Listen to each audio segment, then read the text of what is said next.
Hare Krishna, Hare Hare, Hare Ram, Ram Ram, Hare Hare. ચલો screen visible છે મારી. હરે Krishna. Yes માતાજી, video બધું બરોબર છે માતાજી. Okay, we will start. Shri Shri Radha ગોવિંદજીના ચરણોમાં વંદન કરીને ભગવાનના શાશ્વત ભક્ત એવા અર્જુનજી, શિલા પ્રભુપાદજી, પરમ પૂજ્ય જયપત સ્વામીજી મહારાજ, પરમ પૂજ્ય નામાનિષ્ઠ પ્રભુજી, બધા શિક્ષા ગુરુને વંદન કરી સ્મરણ કરીને શરૂઆત કરીએ આજના સત્સંગની. ઓમ અજ્ઞાનતિમિરાન્ધસ્ય જ્ઞાનાંજનશલાકયા ચક્ષુરુન્મિલિतं येन તસ્मै શ્રી ગુરુવે નમઃ. શ્રી ચૈતન્ય મનોભીષ્ટં સ્થાપિतं येन भूतले स्वयं रूप कदा मह्यं ददाति स्वपदान्तिकम्.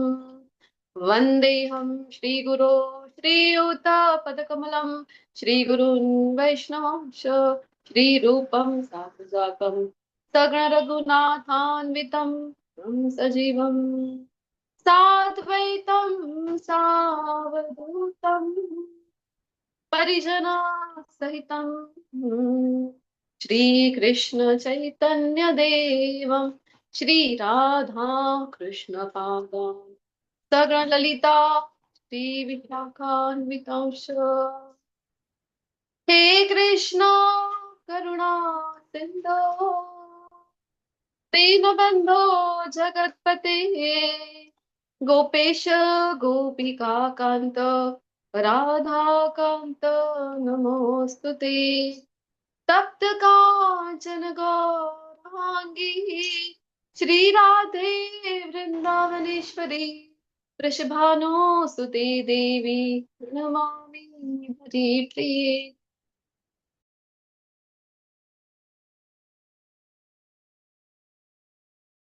હરે કૃષ્ણ. તો ગઈકાલે વાત કરી હતી જ્યારે આપણે ભગવાન શ્રી કૃષ્ણના મંદિરે જતા હોઈએ આપણે હે કૃષ્ણ કરુણા સિંધુ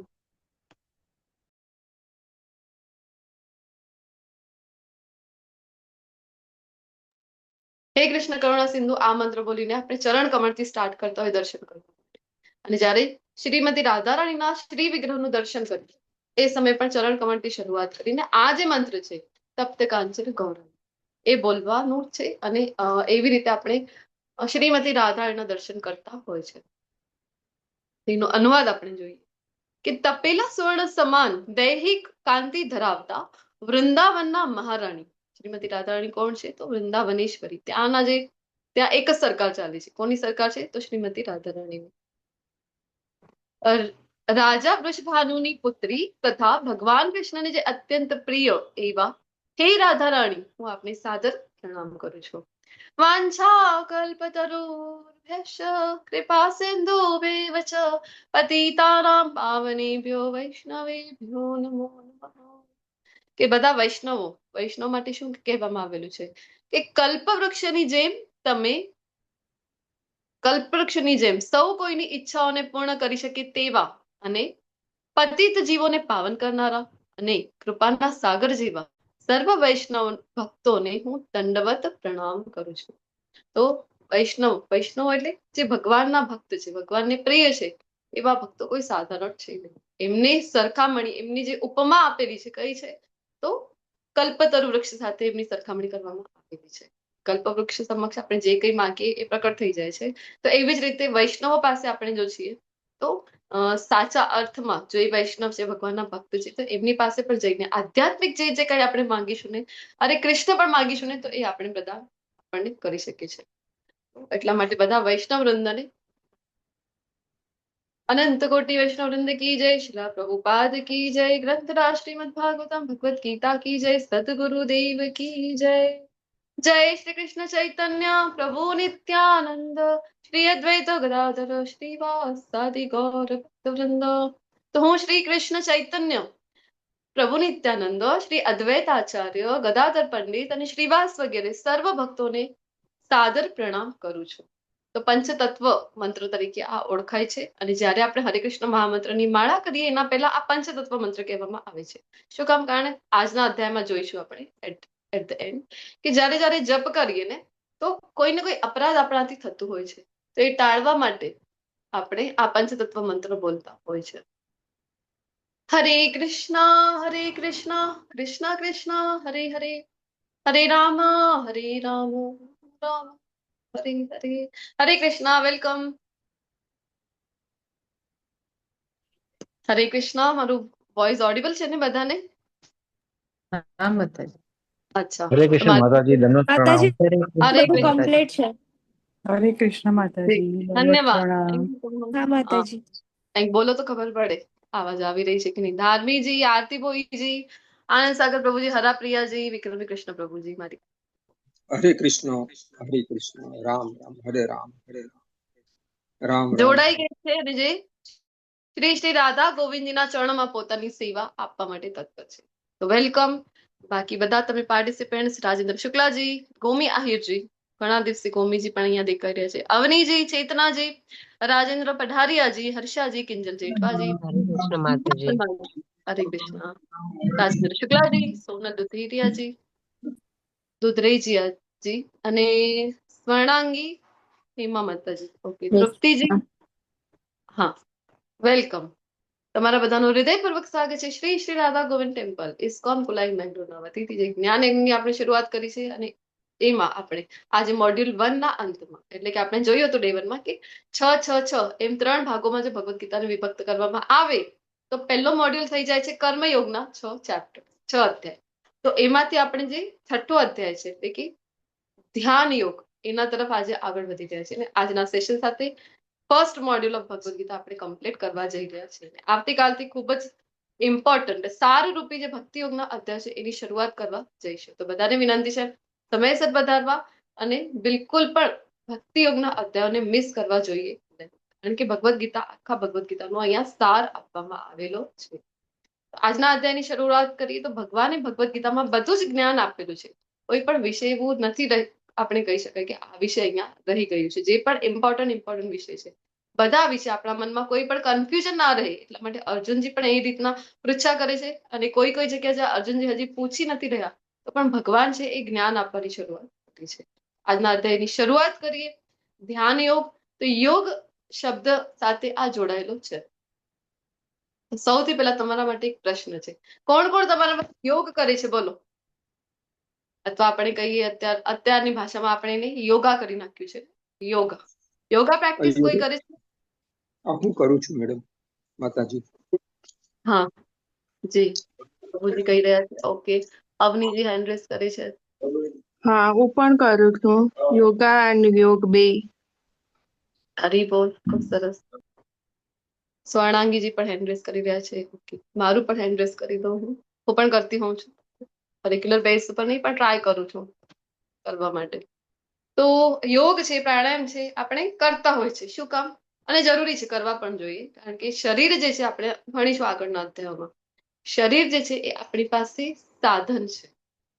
સાધનાઓના માર્ગ ઉપર આપણે આગળ વધીએ તો ખૂબ જરૂરી છે કે જે સાધન છે એની પણ ક્વોલિટી છે સચવાઈ રહે. સાધન વ્યવસ્થિત હશે તો સાધના પણ આપણી વ્યવસ્થિત થશે. અધરવાઇઝ અહીંયા બીમાર પડી ગયા છે આપણે, સાધનનું કઈ ઠેકાણું નથી, તો સાધના ની ક્વોલિટી ઓબ્વિયસલી ડાઉન થતી જશે. જરૂરી છે કે યોગા કરવા જોઈએ. આજે ભણીશું કે ડિટેલમાં કે ભગવાન જે છે યોગ વિશે શું કહી રહ્યા છે. શરૂઆત કરીએ આજના અધ્યાયની. 5 ભાગોમાં જે વિભક્ત છે એની ઝાંખી આપણી સમક્ષ છે. અને યોગનો અર્થ અહીંયા પૂછવામાં આવેલો છે. બોલો, યોગ એટલે શું? ભગવદ યોગ એટલે ગીતામાં આપણે જોતા જોડાવવું, હોય. જી, હરે કૃષ્ણ. ઈશ્વર સાથે જોડાવવું. ઈશ્વર સાથે જોડાવું. ઓકે, રાજેન્દ્રજી કહી રહ્યા છે. જી, અવનીજીનો હેન્ડ રેસ છે. હરે કૃષ્ણ. હરે કૃષ્ણ. યોગ એટલે ભગવાન સાથે જોડાવવું અને ભગવાન સાથે ટ્રાય કરવી કે આપણે એમની જોડે જ્ઞાન લઈ શકીએ ભગવાન પાસે અને ભગવાનના સાનિધ્યમાં રહેવું. જી, ધન્યવાદ માતાજી, રાજેન્દ્રજી. અને રચનાજી, હરે કૃષ્ણ.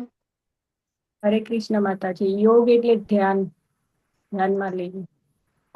ધ્યાનમાં લેવું. ઓકે, તો હવે એક પ્રશ્ન હજી પૂછીશ. યોગ આપણે બધા કરતા હોય છે ને, તો યોગના કેટલા પાર્ટ છે એના વિશે કંઈક સાંભળ્યું છે ખરું? અષ્ટાંગ યોગ આ યોગના 8 પાર્ટ છે. હા હા. માતાજી, અનુલોમ વિલોમ એ બધા છે ને, એ માતાજી. હા, તો એ પણ એક પાર્ટ આવે છે. અત્યારે પ્રભુજીએ કીધું ને કે અષ્ટાંગ યોગ તરીકે પણ ઓળખવામાં આવે છે, એટલે કે યોગના 8 અંગ. અષ્ટાંગ યોગ એટલે શું છે? 8 અંગ, 8 ભાગોમાં જે વિભક્ત છે એવું યોગ. તો સ્ટેજીસ છે, એકચ્યુઅલી ભાગ નથી, સ્ટેપ્સ છે. સ્ટેપ્સ, ફર્સ્ટ સ્ટેપ થી શરૂઆત કરીને છેક આપણને ક્યાં સુધી પહોંચવા જેવું છે, એ અષ્ટાંગ યોગનો ઉપર ચર્ચા આજના અધ્યાયમાં કરવામાં આવેલી છે. તો ખૂબ સરસ ઉત્તરો આપ્યા છે તમે બધા. યોગ એટલે આપણને જનરલી જે ખબર હોય છે, આપણે અમુક એક્સરસાઇઝ કરતા હોય છે ને, 1 2 3 4 આવી, તો એને આપણે જનરલી યોગ માનતા હોય છે. અથવા તો અમુક આસન કરીએ તો એને જ આપણે યોગ માનતા હોય છે. પરંતુ યોગનો સાચો શબ્દ જે અર્થ છે, તો સંસ્કૃત શબ્દ ધાતુ જે કહેવાય યુજ ધાતુ, એનાથી આ બનેલો શબ્દ છે યોગ. યુજ શબ્દ જેનો અર્થ થાય છે જોડાવું. તો જોડાવું મતલબ ભગવાન સાથે જે આપણને જોડી દે છે. તો જોડાવું એટલે કે આ ભગવાન છે ને આ આપણે આત્માને પરમાત્માને આપણે આમ જોડાઈ ગયા ને એક થઈ ગયા આત્મા ને પરમાત્મા. આવું છે એનો અર્થ. બોલો તો આત્મા પરમાત્મા ક્યારે એક થઈ શકે કે નહીં? ચલો આનો આન્સર આપો. બીજા અધ્યાયમાં આપણે આત્મા વિશેનું જ્ઞાન લઈ લીધું છે ને. હા માતાજી, પરમાત્મા એક જ છે, પણ આપણે એના અંશ છે. આમ આપણા અંદર શરીરની અંદર પણ કહેવાય ને પરમાત્મા છે, પણ આપણે એને સમજી નથી શકતા. આપણે એવું સમજીએ છીએ કે કહેવાય ને આપણે પોતે પરમાત્મા છે એવું પોતાને સમજીએ, પણ આપણે પરમાત્મા નથી. આપણી અંદર પરમાત્મા છે, આપણે એમના અંશ છે. હરી બોલ. ખૂબ સરસ. કહેવાનો અર્થ છે, જે માતાજી અત્યારે જણાવી રહ્યા છે કે બંને જુદા છે, બંને એક નથી. ઘણા લોકોને હોય છે ને કે આપણે જ પોતાને જ પરમાત્મા માનવાનું, નમો નારાયણ કરતા હોય છે કે હું નારાયણ, તમે નારાયણ, એવું માનતા હોય છે. પરંતુ આત્મા પરમાત્મા બંને જુદા છે, બંનેનું અસ્તિત્વ જુદો છે, બંને શાશ્વત છે. કારણ કે જે માતાજી જણાવી રહ્યા છે કે ભગવાન કેવા છે, એ તો વિભુ છે, અને આપણે કેવા છે, મમે વાંશો જીવલોકે. ભગવાન કહે છે ને 15 એ બધા જીવ માત્ર છે તો મારા અંશ છે. આપણે અંશ છીએ, ભગવાન વિભુ છે. તો આપણે part and parcel of Krishna છીએ. આપણે શક્તિ છીએ, ભગવાન શક્તિમાન છે. તો ફરક છે. ક્વોલિટીમાં સમાનતા હોઈ શકે છે ઘણી જગ્યાએ, પરંતુ ક્વોન્ટિટીમાં ફરક છે. અને ક્યારે પણ બંને એક નથી થતા. જેમાં આપણે કહીએ ને કે લીંબુ પાણીમાં સાકર ઉમેરી દો અને આમ હલાવી આપણે ચમચીથી, તો એક થઈ ગઈ, એક રસ થઈ ગયો, મળી ગઈ એની અંદર. તો આવું કઈ થતું નથી. આત્મા પરમાત્મા એક ક્યારે પણ થતા નથી, અસ્તિત્વ જ જુદા જુદા છે. તો યોગનો સાચો અર્થ છે જે આપણને ભગવાન સાથે જોડે છે. તો કેવી રીતે જોડે છે? તો પછી ભગવાન સાથે ભક્તિમય સેવામાં આપણને જોડે છે. કારણ કે ચૈતન્ય મહાપ્રભુ આપણને કહીને ગયા છે કે જીવેર સ્વરૂપ હોય કૃષ્ણેર નિત્ય દાસ. આપણે બધા જીવ માત્ર છીએ અને ભગવાનના પાર્ટ એન્ડ પાર્સલ છીએ, ભગવાનના અંશ છીએ. તો આપણો સ્વભાવ શું છે? તો આપણે કૃષ્ણના નિત્ય દાસ છીએ. તો ભગવાનની સેવામાં આપણને જોડવું એ યોગનો સાચો અર્થ થાય છે. બોલો, આ સાચો યોગ છે કે નહીં? ઘણી જગ્યાએ યોગને વિકૃત ફોર્મમાં પ્રસ્તુત કરવામાં આવે, પછી નામ પણ એને યોગનો આપી દેવામાં આવે છે. અને સનાતનીઓનો, આપણે બધા સનાતનીઓનો વૈદિક પરંપરાને જે ફોલો કરનારા છે, એનું સૌથી મોટું આપણે કહેવાય ને કે ડ્રોબેક શું છે? આપણે ક્યારે પણ કોઈ વસ્તુનો વિરોધ કરતા નથી. એ જ વાત, એ જ વિકૃતિ જો બીજા કોઈ ધર્મ ઉપર લઈ આવે તો તરત જ એ લોકો વિરોધ કરવા લાગી જાય. હવે આવી રીતના કરતા હોય છે. જો ઓફિસે છે, અમુક સમયમાં સિપ કરીને બિયર લેતા હોય છે અને કહે છે, એને નામ આપી દે વળી બિયર યોગ. વિચાર કરો. પછી આ ગોટ યોગ તરીકે કહેવામાં આવે છે કે કોઈને પોતાનું વજન ઓછું કરવું છે અને એના માટે પ્રયત્ન કરી રહી છે. કેવી રીતે? તો અમુક એક્સરસાઇઝ કરે છે, પોતાના પીઠ ઉપર બકરીને લઈને એક્સરસાઇઝ કરે છે. તારું વજન તને ઓછું કરવું છે, એમાં બકરીનો શું વાંક? આવી રીતના યોગ કરતા હોય છે. અથવા તો આઈટી સેક્ટરમાં આપણે વધારે કહીને જોતા હોય છે, એન્જિનિયર્સ છે, તો મેઇનલી એમનું જે કાર્ય હોય છે, એક જગ્યા પર બેસીને કાર્ય કરવાનું હોય, તો વચ્ચે વચ્ચે થોડાક ડિસ્ટન્સમાં એ સ્ટ્રેચિંગ ને આવી બધી થોડીક એક્સરસાઇઝ કરતા હોય છે. તો કે છે ચેર યોગા થઈ ગયું. તો અલગ અલગ યોગા થતા હોય છે. કહેવાનો આશય એ છે કે જો yoga for physical and mental health, yoga for pregnancy ખૂબ પ્રચલિત આજકાલ એ પણ થઈ રહ્યું છે, યોગા ફોર કેટ્સન, આવા અલગ અલગ ટાઈપના યોગા આપણને જોવા સાંભળવા મળી રહ્યા છે. હાલાકી આ યોગની વિકૃતિ કહેવાય. આવા યોગ જે છે એ ખૂબ આધ્યાત્મિક ટર્મ છે. માત્ર ફિઝિકલ અને મેન્ટલ બંને જેમાં ઇન્ક્લુડેડ છે, પરંતુ એની સાથે સાથે આધ્યાત્મિક પણ એક પાસો એનો ખૂબ મહત્વનો છે. જે આપણને અહીંયા શરીરને કેવી રીતે સ્વસ્થ રાખવું એનાથી કરીને લઈને છેક સમાધિની અવસ્થા સુધી એ લઈ જાય છે. તો યોગી માત્ર જે આસન અથવા તો પોતાની ઇન્દ્રિયોને થોડાક સમય સુધી વશમાં કરીને અમુક મંત્ર જાપ કરતા હતા, તો એને યોગી કહેવાય? બોલો તો અહીંયા સૌથી ટોપ મોસ્ટમાં કોનું ઉદાહરણ આપેલું છે? બોલો તો, જોઈને ઓળખાય છે? ઘણી તપસ્યા કરે છે, એટલા વર્ષોથી તપસ્યા કરે છે કે આખું શરીર હાડપિંજરા જેવું બની જાય છે, આજુબાજુ કીડીના રાફડા જેવું બની જાય છે. હિરણ્યકશિપુ માતાજી. હિરણ્યકશિપુએ આવી તપસ્યા હજારો વર્ષ સુધી કરી હતી. એક પગ ઉપર ઉભા રહીને, બંને હાથ ઊંચા કરીને પ્રસિદ્ધ પ્રસિદ્ધ બ્રહ્માદેવ દેવને પ્રસન્ન કરવા માટે ઘણી તપસ્યા કરી. પરંતુ ફાયદો શું છે? જો હજી આપણે ભગવાને જેમ કીધું હતું કે મનથી વિષય વાસના નથી ગઈ અને કંઈક પ્રાપ્ત કરવા માટે. શું કામ આ અસુરો છે આટલી તપસ્યા કરતા હતા કે પછી કંઈક એમને મળી જાય? વરદાન મળે માતાજી એટલે. હા, અને પછી બીજાને એના દ્વારા હેરાન કરી શકે.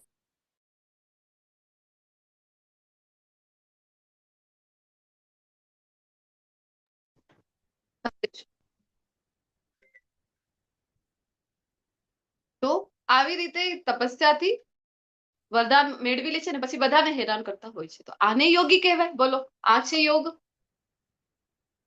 ના માતાજી, બિલકુલ નહીં. આને યોગ કહેવામાં આવતું નથી. અલગ અલગ ટાઈપના યોગા ફોર વેટ લોસ, અને આ તો ખૂબ પ્રચલિત આજકાલ છે. ટેનિસ યોગા, જો આપણે તો સાંભળ્યા નથી કેટલા બધા નામ. તો અષ્ટાંગ યોગ શું છે? જે આપણે વાત કરી કે 8 અંગોમાં તેને વિભાજિત કરવામાં આવે છે. યોગના 8 અંગ છે. કોઈને ખ્યાલ છે કયા કયા છે 8 અંગ? યમ યમ નિયમ નિયમ, આસન, પ્રાણાયામ, પ્રત્યાહાર, પ્રત્યાહાર, ધ્યાન, ધારણા, સમાધિ. હરી બોલ. તો યમ થી સ્ટાર્ટ થાય છે. જે યમ નિયમથી discipline, external discipline, internal discipline થી જે શરૂ થાય છે, પછી આસન, પ્રાણાયામ, પ્રત્યાહાર અને ધ્યાન, ધારણા, ધ્યાન અને સમાધિ. તો છેક સમાધિની અવસ્થા સુધી જે લઈ જાય છે, આવું કાર્ય કરે છે આ યોગ. આપણે શું કરી રહ્યા છે? આપણે માત્ર જો એને હેલ્થ પૂરતો જ યુઝ કરી રહ્યા છે. આ તો એવું થઈ ગયું આપણી પાસે જો હીરો છે અવેલેબલ, પરંતુ આપણે એનો યુઝ કેવી રીતે કરી રહ્યા છે? તો પેપર વેઇટ માટે એક આવે છે ને, પથ્થર યુઝ કરવામાં આવે છે કે આપણા પેપર ઉડે નહીં એટલા માટે ઓફિસમાં. તો એવી રીતે આપણે આ હીરાનો ઉપયોગ કરી રહ્યા છીએ. તો શરૂઆત કરીએ આજના અધ્યાયની. અધ્યાય 6 ને શ્લોક નંબર 1. શ્રી ભગવાન વાચ અનાશ્રિત કર્મ ફલમ કાર્ય કર્મ કરોતિ સંન્યાસી ચ યોગી ચ ન નિરર અગ્નિ ચાક્રિય. કે જે મનુષ્ય પોતાના કર્મના ફળ પ્રત્યે અનાસક્ત છે અને જે પોતાના કર્તવ્ય અનુસાર કર્મ કરે છે. વારંવાર ભગવાન એ વાત કહી રહ્યા છે, રિપીટેડલી કહી રહ્યા છે. 3જા અધ્યાયમાં જોયું, 2જા અધ્યાયથી જોઈ રહ્યા છે કર્મની વાત કરે છે. તો નિયત ફરજ તો આપણી કરવાની છે, ભગવાન પણ વારંવાર કહે છે. તે સંન્યાસી છે. કોને સંન્યાસી કહે છે? કે કર્મ તો કરો જ, જે તે જગ્યાએ છો, જે તે આશ્રમમાં છો, એ મુજબ આપણા જે નિયત કર્તવ્ય કર્મ છે એ તો કરવાના છે. પછી ફરક શું લાવવાનું છે અહીંયા? ફરક એ લાવવાનું છે કે કર્મના ફળ પ્રત્યે અનાસક્તિ. તો ભગવાન એને કહે છે કે સંન્યાસી છે તથા તે જ સાચો યોગી પણ છે. અને એ નહીં કે જે અગ્નિ નથી પ્રગટાવતો, બધું કામ છોડીને જતા રહ્યા, ચલો હવે સંન્યાસ ગ્રહણ કરી લીધો, હવે કાંઈ કરીશ જ નહીં. શું કામ સંન્યાસ લઈ લીધો છે? અરે ઘરમાં છે પત્ની, કેટલો કંટાળો કરે છે, ઘરમાં જઈએ ને કંકા શરૂ થઈ જાય છે, ક્યાંય કૂકુ કરતી હોય છે, ચલો છોડો ઘર બાર, ચલો હરિદ્વાર. આવી રીતના ઘરથી નીકળી ગયા છે. તો આવા સંન્યાસીને ભગવાને કીધું ત્યાં જઈને પછી વિચાર આવે, ત્યાં જઈને જો બીમાર થઈ ગયા, બધું છોડીને જતા રહ્યા. ક્યાં જતા રહ્યા? કોઈ ગિરનાર જતું રહે છે, કોઈ હરિદ્વાર જતું રહે છે, કોઈ હિમાલય જતું રહે છે. શું કામ? અરે સંન્યાસ લઈ લીધો. મેં બાળકો કહેવાનું માનતા નહીં, પત્ની કેટલી ડિમાન્ડિંગ છે. આવી રીતે કંટાળીને નીકળી ગયા છે, પરંતુ ત્યાં જઈને વિચારો આવે પછી, હવે હું બીમાર થઈશ તો કોણ મારું ધ્યાન રાખશે? આવા બધા વિચારોમાં છો તમે. ઘણા વખત તો ઘણી જગ્યાએ એવા પણ કિસ્સા જોવા મળે છે કે બધું છોડીને જતા રહ્યા છે ત્યાં, અને ત્યાં જઈને હવે બીજો સંસાર વસાવી લીધો. આવો સંન્યાસ ભગવાન, એટલે જ ભગવાને 3જા અધ્યાયમાં કીધું ને, મિથ્યાચાર ઉચ્યતે, કે વિષય વાસના મનથી નથી ગઈ. આવા વર્તનને ભગવાન કહે છે કે મિથ્યાચારી, ઢોંગી. ભગવાનને આવા પ્રિટેન્ડર બિલકુલ ગમતા. ભગવાન કહે છે કે તો જે અગ્નિ ના પ્રગટાવે તો એના અને કોઈ કર્તવ્ય કર્મ ના કરે એના કરતા તો એ વધારે સારું છે. કારણ કે જો તમે તમારા વિષય મનથી વિષય વસ્તુનો ચિંતન નથી ગયો, મનન નથી ગયો, તો પછી તમે ત્યાં જઈને ઉલટાના બોજ બની ગયા છો સમાજ ઉપર, કે ત્યાં જઈને બીજા ઉપર ભિક્ષાટન કરીને જો તમારો ગુજારો થઈ રહ્યો છે, તો એના કરતા તો કોણ સારું કહેવાય. તો આપણે જેમ ગઈકાલના અધ્યાયમાં પણ ચર્ચા કરી હતી કે જે તે આશ્રમમાં છો ત્યાં રહીને જો આપણે ભક્તિયુક્ત કર્મ કરીએ, સાથે સાથે ભક્તિ પણ કરી રહ્યા છે, તો એને ભગવાન વધારે શ્રેષ્ઠ ગણે છે આવા સંન્યાસી, ખોટા સંન્યાસી કરતા. તો મનુષ્ય પોતાના મનની સહાયતાથી પોતાનો ઉદ્ધાર કરવો જોઈએ અને પોતાનું પતન થવા દેવું ના જોઈએ. આ મન બદ્ધ જીવનો મિત્ર પણ છે અને શત્રુ પણ છે.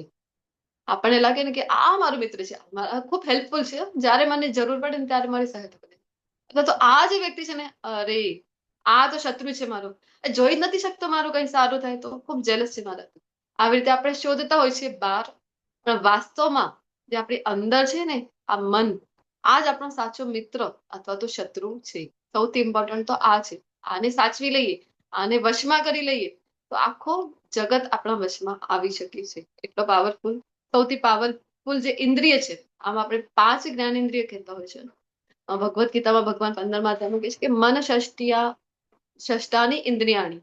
તો મન જે છે એને 6ઠ્ઠી ઇન્દ્રિય ભગવાને કીધું છે. આ મનને જો જીતી લઈએ આપણે, તો આગળના શ્લોકમાં એ જ ભગવાન કહે છે કે મિત્ર છે અને શત્રુ છે. તો કેવી રીતે સમજવું? તો જેણે આ મન ઉપર વિજય મેળવી લીધું, એના માટે તો મન છે એ મિત્રનું કાર્ય કરે છે, બેસ્ટ ફ્રેન્ડ છે એનું તો. પણ જે મનના વશમાં છે, જે મનના આધીન છે, ઇન્દ્રિયોના આધીન છે, તો ભગવાન કહે છે કે તો મન છે એ સૌથી મોટો શત્રુ બની રહે છે. એ ખૂબ સુંદર પ્રશ્ન આવી રહ્યો છે. બોલો, યોગ અને ભોગ વચ્ચેની તફાવત.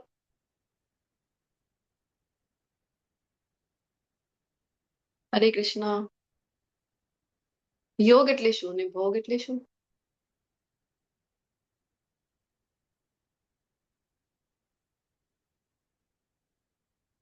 માતાજી, ભોગ એટલે આપણે જો ભગવાનને ભોગ ધરાઈએ એ નહીં?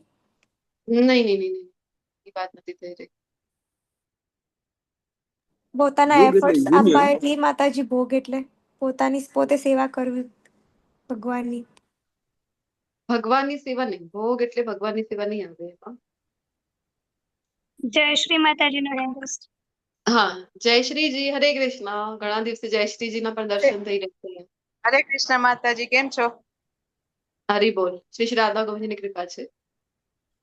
બોલો. યોગ એટલે ભગવાન કૃષ્ણ સેન્ટરમાં હોય અને ભગવાનની ભક્તિ કે કર્મ માટે કરી યોગ છે. અને ભોગ છે એ પોતાની ઇન્દ્રિયોને સંતોષવા ખાતર થાય છે, તે ભોગ છે. હરી બોલ. ખૂબ સુંદર. જય શ્રી હરે કૃષ્ણ.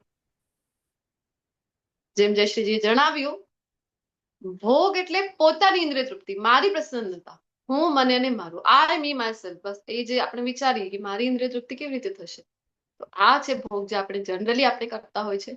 અને યોગ શું છે? તો પછી કૃષ્ણની પ્રસન્નતા માટે જયારે આપણે કાર્ય કરી રહ્યા છીએ, જે કાર્ય, જે પ્રવૃત્તિઓ આપણે કૃષ્ણથી જોડે છે, એ કહેવાય છે યોગ.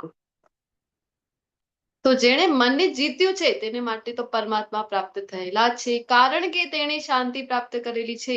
અને આવા પુરુષ માટે સુખ દુઃખ, ઠંડી ગરમી અને માન અપમાન એક સમાન જ હોય છે.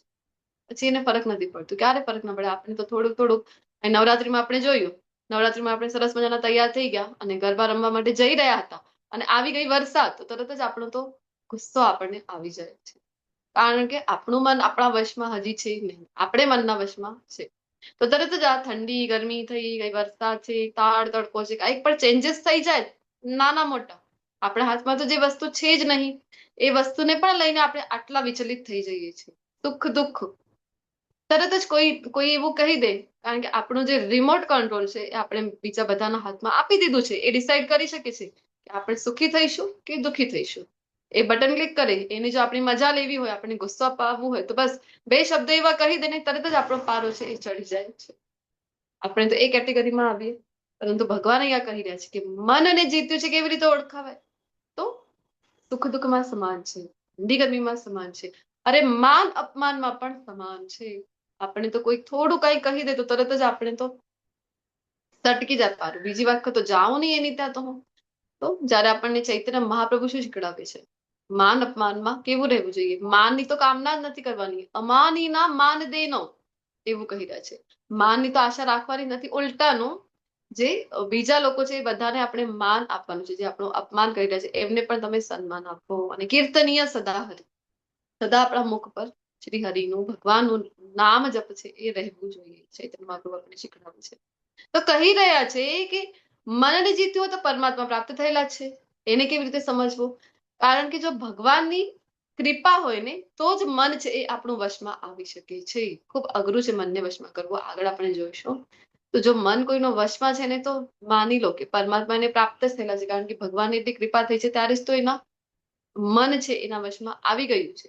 તો અષ્ટ અંગ એટલે કે 8 ભાગોમાં જે વિભક્ત છે, 8 સ્ટેજીસ જે છે યોગના, અને એની સાથે સંબંધ તો આપણે વાત કરી શરૂઆતમાં યમથી જે સ્ટાર્ટ થાય છે ને છેક સમાધિની અવસ્થા સુધી જે આપણને લઈ જાય છે એ યમ એટલે શું છે? તો એક્સટર્નલ ડિસિપ્લિન. ડિસિપ્લિન એક હોય ને, આપણે ક્યાં પણ જઈએ તો સ્કૂલમાં છો, ક્યાં પણ ક્લાસમાં જાય છે બાળકો, તો એક ડિસિપ્લિન શીખવાડવામાં આવે કે સમય ઉપર આવવું જોઈએ, અમુક જે તમારો યુનિફોર્મ છે આવી જ રીતે આવો, આવા જ રીતે તમારા વાળ ઓળાવા, સરસ ઓળાવા જોઈએ, હેર ઓઇલ કરેલું હોય, એવી રીતે બધું જે આપણને ડિસિપ્લિન લગાવવામાં આવે છે. જે જોબ ઉપર છો ત્યાં પણ અમુક ડિસિપ્લિનમાં રહેતા હોય છે. તો એક્સટર્નલ ડિસિપ્લિન જે છે એ છે યમ. કે જે હવે યોગની વાત થઈ રહી છે તો કયા આવશે? તો આપણે ક્યારે સૂવું, ક્યારે ઉઠવું, આ જે બધા છે એને કહેવાય છે યમ. અમુક યમનું આપણે પાલન કરીએ, એક્સટર્નલ જે ડિસિપ્લિન છે એ લગાવીશું તો જ આગળની સ્ટેજીસ જે છે એ આપણે પાર કરતા જઈશું. નિયમ આવે છે પછી તો આંતરિક જે શિસ્ત છે, જે ઇન્ટરનલ ડિસિપ્લિન છે. સુવાનું ઉઠવાનું અહીંયા આવશે નિયમમાં, અને યમમાં આવશે કે જે કઈ જગ્યાએ તમે હરતા ફરતા હો છો, ભોજન ક્યારે લેતા હો છો, આ બધા યમ નિયમમાં ઇન્ક્લુડેડ છે. આસનમાં આવે છે મુદ્રા. અમુક આસન આપણે કરીએ ને મુદ્રા, તો તમને બધાને ખ્યાલ છે તાડાસન હોય છે, પછી ચક્રાસન છે. આવા અમુક મુદ્રામાં થોડાક સમય સુધી હોલ્ડ કરીને રાખવાનું હોય છે શરીર. આસન કહેવાય છે. પછી પ્રાણાયામ છે, તો શ્વાસ ઉપર નિયંત્રણ ખૂબ મહત્વનું છે. શ્વાસ ઉપર નિયંત્રણ રાખવું, તો એ આપણે પ્રાણાયામમાં શીખતા હોય છે. તમને બધાને ખ્યાલ છે, સાંભળ્યું છે તમે બધા. જેમ આપણે કુંભક, રેચક, અનુલોમ વિલોમ, કપાલભાતિ, આ બધા પ્રાણાયામના ભાગ છે, આપણે કરતા હોય છે. પ્રત્યાહાર છે કે ઇન્દ્રિયોને પાછું ખેંચીને લાવવું. ઇન્દ્રિયો તો વિષય વસ્તુમાં છે તો એને ત્યાંથી ખેંચીને લાવવું. હવે ખેંચીને લઈ આવ્યા તો હવે શું કરવું? તો એને એકાગ્ર કરવું. એ થઈ ગયો ધારણા. એકાગ્ર કરીને લગાવવાનું ક્યાં છે? તો એ થઈ ગયું ધ્યાન. ભગવાનમાં એને લગાવવી, તો ધ્યાન છે. અને પછી છેક સમાધિની જે અવસ્થા છે એ તો અલ્ટિમેટ અવસ્થા છે આ યોગની. તો આજના અધ્યાયમાં આપણે અહીંયા શ્લોક નંબર આપેલા છે. તમને લાગશે કે નંબર થોડા ઉલટા પુલટા થઈ રહ્યા છે, કે નિયમમાં 6.16 છે, 17 છે, તો આસનમાં તો 6.11 છે. 11 પહેલા આવવું જોઈએ, 6 પાછળથી આવવું જોઈએ. પરંતુ એને જો ઇઝીલી આપણને સમજમાં આવે ને કે કયા અંગમાં વિશે ભગવાન કયા શ્લોકમાં વાત કરી રહ્યા છે, એટલે સિક્વેન્સ એક લઈ લીધો છે અષ્ટાંગ યોગનો, અને આગળ સમજવા માટે કે કયા શ્લોકના ભાવાર્થમાં ભગવાને વાત કરી રહ્યા છે. શ્લોક નંબર ત્યાં આપણને આપેલા છે. તો તમારી પાસે ભગવદ્ ગીતા હોય તો શ્લોક નંબરમાં તમે લખી શકો છો. ધારો કે 6.10 છે તો ત્યાં તમે મેન્શન કરી શકો છો કે યમ વિશે કહી રહ્યા છે. 6.16, 17 છે તો નિયમ વિશે કહી રહ્યા છે. આવો, અથવા તો સ્ક્રીનશોટ લઈ શકો છો. તો આપણે આગળ વધીએ. તો યમમાં કહી રહ્યા છે કે એકાંત સ્થળે એકલા રહેવું જોઈએ. કોની વાત થઈ રહી છે અહીંયા? યોગીની. યોગીનું જીવન કેવું હોવું જોઈએ, અને હંમેશા તેના મનને ધ્યાનપૂર્વક એક નિયંત્રિત કરવું જોઈએ. તો એક તો ધ્યાનપૂર્વક નિયંત્રિત, અને બીજો છે કે એકાંત સ્થળે રહેવું જોઈએ. તો એકાંત સ્થળ અને આગળ જ્યારે આસન આવે છે ત્યાં કહે છે કે પવિત્ર સ્થાનમાં પણ હોવું જોઈએ. તો આ બંને વસ્તુ પોસિબલ નથી. અત્યારે આપણે કલિયુગમાં છે, તો કલિયુગમાં એકાંત સ્થળ શોધવું જ પહેલા તો અઘરું છે. આપણને લાગે કે ના, એકાંત સ્થળ તો અમે શોધી લઈએ. એકાંત સ્થળ જો મળી જાય ને તો પવિત્રતા ત્યાં જોવા મળતી નથી જનરલી. જો એકાંત સ્થળ શોધી લઈએ આપણે, કોઈ પાર્ક છે, કોઈ એવી જગ્યા છે, તો ત્યાં શું હોય છે? ત્યાં મોસ્ટલી ખોટા કર્મ કરનારા લોકો જે છે એ આપણને જોવા મળતા હોય છે. કે ધારો કે કોઈ વ્યસનીઓ છે, અથવા તો કોઈ પ્રેમી પંખીડાઓ કહેવાય ને આપણે, લવ બર્ડ્સ, એ બધા ત્યાં આપણને જોવા મળતા હોય છે જનરલી. તો પવિત્ર છે તો એકાંત નથી. ધારો કે ભગવાનના જેટલા પણ ધામ છે, તીર્થસ્થળી, અને કોરોનાની પાછળ તો એટલી તો બધી સુનામીની જેમ બધી જગ્યાએ ભક્તો છે એ આપણને જોવા મળતા હોય છે. અત્યારે કેદારનાથના જયારે દર્શન ખુલ્યા હતા તો એ સમયે આપણે જોઈ શકીએ કે ફોનમાં જોતા હોય તો ખબર પડે કે કેટલી બધી ભીડ, અને વૃંદાવનમાં તો પુષ્પની વાત જ નથી. તો પહેલા બધા ત્યાંના વ્રજવાસીઓ કહેતા હોય છે કે કોરોનાની પહેલા આટલી ભીડ નહોતી. અત્યારે તો સુનામીની જેમ બધી જગ્યાએ ભક્તો દેખાઈ રહ્યા છે. તો પવિત્ર સ્થળ છે તો એકાંત નથી, ને એકાંત છે તો પવિત્રતા ત્યાં નથી. અને બીજું એ કે કોઈ આપણને કહે કે એકાંતમાં રહો, તો આપણી માટે પોસિબલ પણ નથી. એકાંત સ્થળમાં જઈને રહેવું પહેલા હતું, કારણ કે ગુરુકુલનું શિક્ષણ હતું, તો મિનિમમ રિસોર્સ સાથે કેવી રીતે તમે પોતાની લાઈફ બેટર રીતે જીવી શકો શીખડાવવામાં આવતું.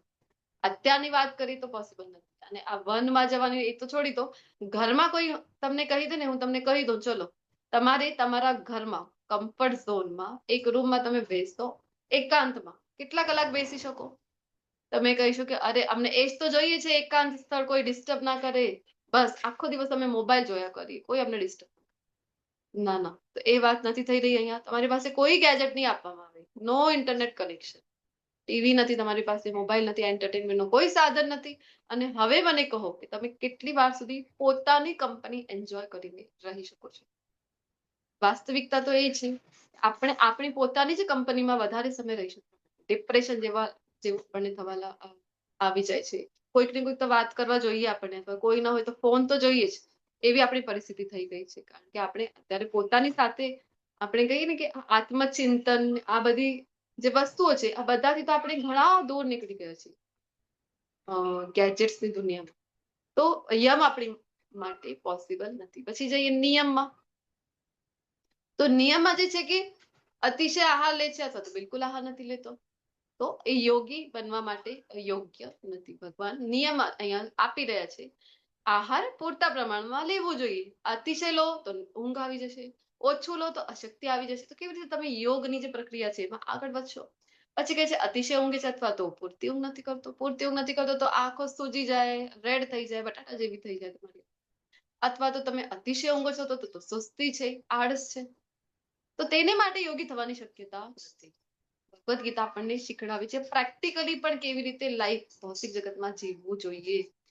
ઓબ્વિયસલી નો ડાઉટ હાયર લેવલની ફિલોસોફી તો છે જ, બીજા જ અધ્યાયથી જોઈ રહ્યા છે. આત્મા પરમાત્માનું જ્ઞાન તો છે જ છે, પરંતુ અહીંયા ભૌતિક જગતમાં પણ કેવી રીતે આપણે સુખપૂર્વક એક હેલ્ધી લાઈફ, આપણે હેપી લાઈફ છે એ જીવી શકાય, એ ભગવદ ગીતા આપણને શીખડાવે છે.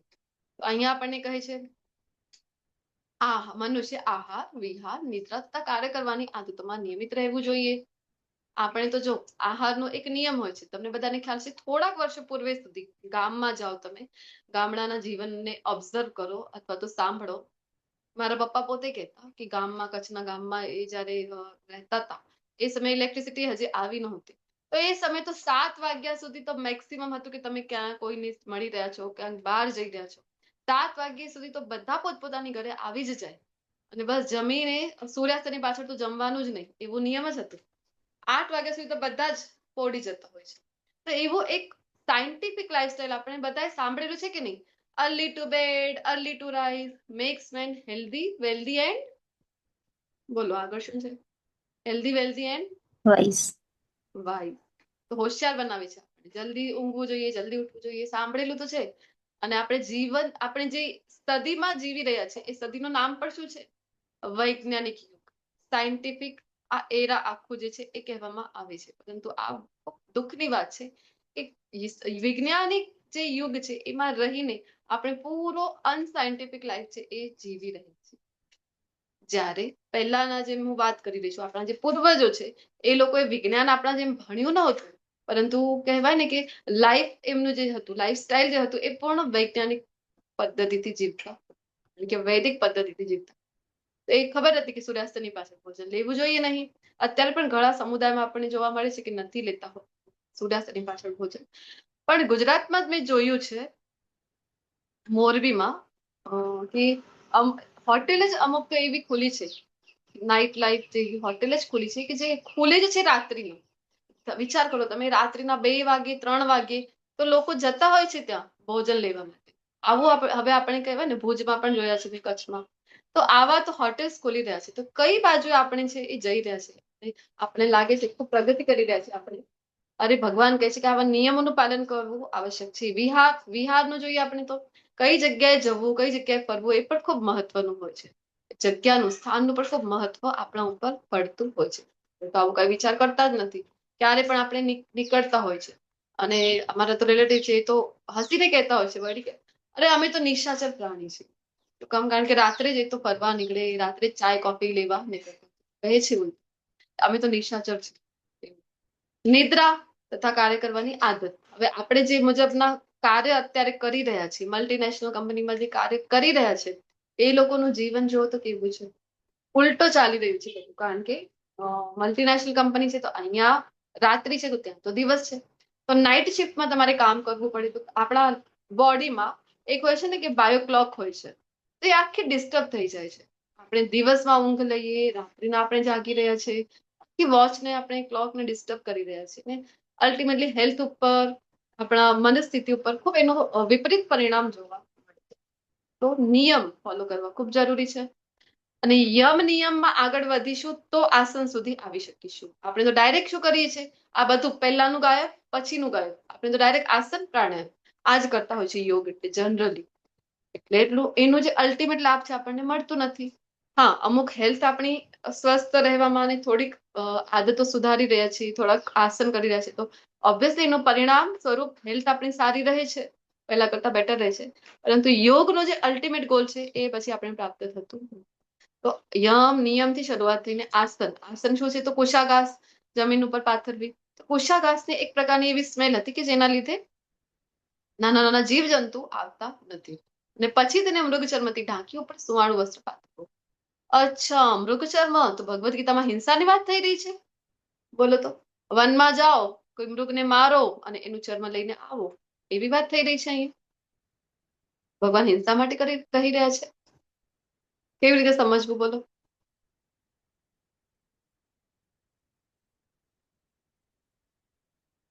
વનમાં આપણે જોઈએ તો હિંસક પશુઓ જ્યારે મૃગનું શિકાર કરતા હોય છે ને તો એ સમયે ખૂબ ઇઝીલી આપણને મળી જાય છે. મૃગચર્મ છે ને વનમાં ખૂબ ઇઝીલી મળી જાય, એટલા માટે આ અહીંયા ભગવાન કહી રહ્યા છે. અને મૃગચર્મ ના પણ લીધે એક હીટ હોય છે અને એના લીધે પણ અમુક જાતના જે જીવજંતુ છે એ નજીક આવતા નથી. હવે જે સમયમાં ભગવદ્ ગીતા બોલાઈ રહી છે એ સમયે આપણા જેવું આટલી બધી ફેસિલિટીઝ નહોતી ને કે સરસ મજાના તમારી પાસે કુશન વાળા કોઈ આસન છે, તમે એના ઉપર આરામથી બેઠા છો અને તમે યોગમાં આગળ વધો. નહીં, એ તો જે સમયની વાત છે એ મુજબ ભગવાન ત્યાં સમજાવી રહ્યા છે. અને સુવાળું વસ્ત્ર પાથરવું. આસન બહુ ઊંચું નહીં કે નીચું નહીં, ઊંચું હશે તો અભિમાન આવી જશે અને નીચું હોય તો પડવાનું ભય છે. અને પવિત્ર સ્થાનમાં હોવું જોઈએ. પછી યોગ્ય તેની ઉપર સુસ્થિર થઈને બેસવું જોઈએ. હજી આગળ આસનમાં કહે છે પોતાનું શરીર, ગરદન, માથું બધું ટટ્ટાર સીધો સ્ટ્રેટ રાખવું છે અને નાકના અગ્રભાગ ઉપર દૃષ્ટિને સ્થિર રાખવી જોઈએ. આ પ્રમાણે તે જીવન પૂર્ણ મુક્ત થઈને મનુષ્ય અંતઃકરણમાં મારું ચિંતન કરવું જોઈએ અને મને જ પોતાનું અંતિમ ધ્યેય માનવું જોઈએ. આ છે આસનનો અલ્ટિમેટ ગોલ, જે ભગવાનના ઉપર આપણું ધ્યાન છે એ કેન્દ્રિત કરવામાં સહાયક રૂપ બને છે. પછી આવે છે પ્રાણાયામ. જેમ મેં કીધું કે સર્વ બાહ્ય ઇન્દ્રિય વિષયોને બહાર કરીને હવે જ્યારે શ્વાસ ઉપર કામ કરવામાં આવે છે પ્રાણાયામમાં, તો શ્વાસ બહાર ધકેલી રહ્યા છો ને તો એની સાથે સાથે એનું પર્પસ શું છે, ઇન્દ્રિય વિષયોને પણ તમે શરીરના બહાર ફેંકી દો અને દૃષ્ટિને બે ભ્રમરોની વચ્ચે કેન્દ્રિત કરીને શ્વાસ તથા ઉશ્વાસને નસકોરાની વચ્ચે, નસકોરાની અંદર રોકીને અને એ રીતે મન બુદ્ધિ તથા ઇન્દ્રિયોને વશમાં રાખીને મોક્ષ પ્રતિ લક્ષ્ય રાખનાર યોગી ઈચ્છા ભય તથા ક્રોધથી નહીં થઈ જાય છે અને આવી અવસ્થામાં સતત રહેનારો જે યોગી છે એ નિસંદેહ હોય છે. તો આપણે જેમ વાત કરી પ્રાણાયામ આપણને ખબર છે. હવે રામદેવ બાબાજીની કૃપાથી આપણને બધાને આસન અને પ્રાણાયામ સુધી તો ખૂબ સારું નોલેજ છે, બધા કરતા હશો. અનુલોમ વિલોમ છે સૌથી ઈઝી છે પ્રાણાયામમાં અને ઘણા એના લાભ પણ છે. કપાલભાતિ છે, ભ્રામરી છે, રેચક કુંભક શ્વાસ તમે લઈ લો, થોડીક સમય સુધી હોલ્ડ કરી રાખો, પછી એને ધીરે ધીરે ઉચ્છ્વાસ કરો. આવા અમુક યોગની પ્રેક્ટિસ આપણે કરતા હોય છે. તો આ છે પ્રાણાયામ અને એનું પર્પસ શું છે, પછી ઇન્દ્રિય વિષયોને બહાર ફેંકવાનું છે અને ધીરે ધીરે છે પછી શું થઈ જાય તો ઈચ્છા ભય અને ક્રોધથી આપણે ધીરે ધીરે આવા રીતે મુક્ત થઈ જઈએ છીએ. પ્રત્યાહાર શું છે તો શરીરમાં અંતતા કર્મમાં હર હંમેશ સંયમનો અભ્યાસ કરતો સંયમિત મનવાળો યોગી આ ભૌતિક અસ્તિત્વ સમાપ્ત થઈ ભગવત ધામને પ્રાપ્ત છે. યોગનો આ છે ગોલ કે ડાયરેક્ટ આપણને ભગવાનના ધામની પ્રાપ્તિ કરાવી શકે છે. પ્રત્યાહારમાં શું કરવાનું છે, ઇન્દ્રિય જે છે એને વશમાં કરવાની છે અલ્ટિમેટલી. ધારણા, તો જ્યારે યોગી યોગાભ્યાસ દ્વારા પોતાના માનસિક કાર્યને સંયમિત કરી લે છે અને અધ્યાત્મમાં સ્થિર થઈ જાય છે, અર્થાત સર્વ ભૌતિક ઈચ્છાઓથી રહિત થઈ જાય છે, ત્યારે તે યોગમાં સુસ્થિર રહેલો કહેવાય છે. તમારી જે છે મટીરિયલિસ્ટિક કોઈ પણ ડિઝાયર હવે રહેતી નથી, ભૌતિક કોઈ ઈચ્છા રહેતી નથી. અને તો પછી શું છે? અધ્યાત્મ તરફ તમારી રુચિ છે અને ભગવત પ્રાપ્તિમાં તમારી રુચિ છે, અને એ મુજબ જ્યારે કામ કરી રહ્યા છો તમે, તો ભગવાન કહે છે કે યોગમાં સ્થિર રહેલો કહેવાય. ધારણા આ છે. ધ્યાન કયું છે? તો પછી જેવી રીતે વાયુ રહિત સ્થાનમાં દીવો અસ્થિર થતો નથી. દીવો પ્રગટાવી, હવે દિવાળીનો સમય આવશે, તમને બધાને ખ્યાલ છે ને, ખૂબ જ પાવન એવો કાર્તિક માસ તો ઓલરેડી ચાલુ છે, અને રોજ સાંજે આપણે ભગવાન શ્રી દામોદર, યશોદા દામોદરજીને આપણે દીપદાન કરતા હોય છે. બધાને ખ્યાલ છે ને, જેને નથી એમને કહી દઉં કે યશોદા દામોદરજીનો જે પ્રતિમા છે, તમને બધાને ખ્યાલ છે ને કે જે ઉખલ બંધન વાળી લીલા છે, માતા યશોદાએ બાંધી દીધો હતો ભગવાનને. તો એ લીલાનું સ્મરણ કરીને અને ભગવાનને દીપદાન એટલે કે દીવો છે, ઘીનો દીવો, એ ભગવાનની ચરણ કમળથી લઈને મુખ કમલ અને પછી આખા શરીર તરફ 7 વાર એવી રીતે આપણે ફરાવતા હોય છે, તેને દીપદાન કહેવાય છે. તો દીવો જ્યારે આપણે પ્રગટાવીએ તો વાયુ હોય તો તમને બધાને ખ્યાલ છે કે દીવો તો આપણું સ્થિર રહેતો નથી, હલક ડોલક કરી જાય તો ઘણી વખત બુજાઈ પણ જાય. સેમ વે અહીંયા ભગવાન કહે છે કે જેનું વાયુ રહિત સ્થાન ઉપર દીવો સ્થિર છે, એની જ્યોતિ સ્થિર છે, ત્યાં પણ હલક ડોલક કરતી નથી. તો સેમ વે ધ્યાનમાં આગળ કેવી રીતે વધી શકાય? તો એ જ રીતે યોગીનું મન જ્યારે વશમાં હોય છે ને, તો તે દિવ્ય આત્માના ધ્યાનમાં સદા સ્થિર રહે છે. તો વાયુ રહિત સ્થળમાં દીવો એમ મન વશમાં છે કઈ વસ્તુથી? જે ભૌતિક વસ્તુની કામના છે, જે સેન્સ ગ્રેટિફિકેશનની ડિઝાયર છે, એનાથી જ્યારે દૂર થઈ જાય છે, એ સમયે એ ધ્યાનમાં આગળ વધી શકે છે. સમાધિ માટે તો આટલા પોઈન્ટ્સ કીધેલા છે. સમાધિ જેને કહેવામાં આવે છે કે એવું છે તો મનુષ્યનું મન યોગાભ્યાસ દ્વારા ભૌતિક માનસિક ક્રિયાઓથી પૂરેપૂરું સંયમિત થઈ જાય છે અને પોતાની અંદર જ આનંદની અનુભૂતિ કરી શકે છે. આપણે જેમ ગઈકાલે પણ વાત કરી, આત્મારામ, કે જે પોતાના મનમાં જે રમે, આનંદની જે પ્રાપ્તિ કોને થાય છે? કે જેનું મન વશમાં છે. અને સમાધિની અવસ્થા, તો આ તો થઈ યોગ દ્વારા સમાધિની અવસ્થાને પ્રાપ્ત કરવી. પરંતુ જો અહીંયા લાસ્ટમાં ભગવાન કહે છે કે ખરેખર સમાધિની આ અવસ્થા એ જ તો ભૌતિક સંસર્ગમાંથી ઉપજતા સર્વ દુઃખોમાંથી પ્રાપ્ત થતી વાસ્તવિક મુક્તિ છે. આપણે બધા શું કામ દુઃખની અનુભૂતિ કરી રહ્યા છે? કારણ કે આપણે સતત ભૌતિક વસ્તુઓ મેળવવા માટે પ્રકૃતિ સાથે સતત સંઘર્ષ કરી રહ્યા છે, અને એ સંઘર્ષના લીધે સતત દુઃખમાં છીએ. જ્યારે એનાથી જ મુક્તિ મળી જાય ને, તો પછી સમાધિની અવસ્થાને પ્રાપ્ત કરવી સંભવ છે. આત્માની સાથે સાથે પરમાત્માના દર્શન, સેલ્ફ રિયલાઇઝેશન આપણે જેને કહીએ, આત્મ સાક્ષાત્કાર, એ જ્યારે થઈ જાય છે તો પછી કોઈ અહીંયા ફરક પડતું નથી. પછી સમાધિની અવસ્થામાં જો યોગી છે ને, એની આજુબાજુ તમે નગાડા વગાડી દો, ગપ્પે તેમ કરી દો, અરે ઠંડી છે, ગરમી છે, સુખ દુઃખ, કાંઈ પણ વસ્તુ એને કોઈ પણ મોટીથી મોટી પણ વસ્તુ એને વિચલિત પછી કરી શકતી નથી. આ થઈ ગઈ યોગ દ્વારા સમાધિની અવસ્થા પ્રાપ્ત કરવી. પરંતુ જો ભક્તોની વાત કરીએ તો ભક્તો તો જ્યાં જ્યાં નામ લે છે, નરસિંહ મહેતાજી છે, નરસિંહ મહેતા તો જ્યાં જ્યાં આંખ બંધ કરીને નામ લઈ રહ્યા છે, ગોપાલને સ્મરણ કરી રહ્યા છે, તો ત્યાં જ એમની તો સમાધિની અવસ્થા પ્રાપ્ત થઈ જાય છે. ભગવાન સાક્ષાત એમના માટે આવી જાય છે. જનાબાઈ છે, જનાબાઈ માટે ભગવાન સાક્ષાત આવી જાય છે. તો આવા શુદ્ધ ભક્તો છે, સંત બોડાણાજી છે, મીરાબાઈ છે, એમના માટે તો ભગવાન સાક્ષાત આવી જાય છે. તો સમાધિની અવસ્થા ઓલરેડી એમને તો પ્રાપ્ત કરેલી જ છે. જ્યારે જ્યારે નામ ભગવાનનો લે ને, ત્યારે ત્યારે જ એ તો સમાધિની અવસ્થા સુધી પહોંચી જાય છે. મન પોતાની ચંચળતા અસ્થિર વૃત્તિને કારણે જ્યાં જ્યાં ભટકતું હોય, આપણી 2 દિવસ પહેલા ચર્ચા થઈ હતી કે મન લાગતું નથી જ્યારે જ્યારે માળા કરીએ, કારણ કે એ જ સમય એક માળા કરવાની છે ને, હાર્ડલી 7 મિનિટ્સ નો મેક્સિમમ ટાઈમ લાગે છે એક માળા જપમાં. પરંતુ જ્યારે જપ કરીને એ જ સમયે બહુ અર્જન્ટ આપણને બધા જ કામ, અરે આ કરવું હતું, પેલું કરવું હતું, મને સ્કૂલના મેસેજ પણ ચેક કરવા હતા, અરે મારા બાળકનો સમય તો નથી થયો, સમય તો હજી વાર છે, પરંતુ હા સ્કૂલ જતા તમારે શું કરવાનું હતું? શાકભાજી લેવાની હતી, અરે મારી પર્સ ક્યાં હશે, પૈસા ક્યાં મૂક્યા છે, જે બિલકુલ પણ જરૂરી નથી, એકદમ બિનજરૂરી, બિલકુલ ફાલતુ વાતો છે. પરંતુ બધું જ એ સમય આપણને એવી રીતે યાદ આવી જશે જપ કરતા સમય કે આ તો અર્જન્ટ છે, ટોપ મોસ્ટ અર્જન્સી ત્યારે આપણને લાગે છે. અરે ગઈકાલે પેલા મારી ફ્રેન્ડ નું મેસેજ આવ્યું હતું, એને પણ તો કોલ બેક કરવાનું હતું, એ રહી ગયું છે. કાંઈ ને કાંઈ આવા વિચારો આવ્યા કરશે જે બિલકુલ પણ જરૂરી નથી. આ જ છે શું કામ આવું થઈ રહ્યું છે? કારણ કે મનની પ્રકૃતિ એવી છે, ચંચલ છે, અસ્થિર છે. તો ભગવાન શું કહી રહ્યા છે એના માટે કે જ્યાં જ્યાં ભટકતો હોય ને ત્યાંથી મનુષ્ય તેને સર્વદા પાછું વાળી લાવવું જોઈએ અને પોતાના નિયંત્રણ હેઠળ લાવવું જોઈએ. મનને ભટકવા દેવું જોઈએ નહીં. કારણ કે મન આપણને ફસાવાનું કાર્ય કરે છે. કીધું ને પહેલા, મન જ મિત્ર છે અને મન જ શત્રુ છે. તો હવે અર્જુનજી કહી રહ્યા છે કે હે મધુસૂદન, આપે જે યોગ પદ્ધતિ સંક્ષેપમાં વર્ણવી છે તે તો મને બહુ અવ્યવહારુ એમ પ્રેક્ટિકલ તથા નિભાવી ન શકાય તેવી લાગી રહી છે. કારણ કે મન તો ચંચળ તથા અસ્થિર હોય છે. અર્જુનજી એવું કહી રહ્યા છે. બોલો મને, કલિયુગમાં યોગ, આજે યોગ પદ્ધતિ અત્યારે જોઈએ એટલે યમ નિયમથી સ્ટાર્ટ કરીને છેક સમાધિની અવસ્થા સુધીની અષ્ટાંગ યોગ, is it possible in this યુગ, કલિયુગ? બોલો તો, કોઈ કરી શકે? પોતાની વાત નથી પૂછી રહી હું, કોઈ કરી શકે છે? કોઈના માટે છે સંભવ? અઘરું છે, થોડું અઘરું છે, પણ મુશ્કેલ નથી. અઘરું છે, અશક્ય નથી. અશક્ય નથી, યસ, ડિફિકલ્ટ છે પણ ઇમ્પોસિબલ નથી, એવું પ્રભુજી કહી રહ્યા છે. ચલો, બીજા બધાને શું લાગે છે, કરી શકાય અષ્ટાંગ યોગ? પાવની માતાજી બોલો. બોલો અવનીજી.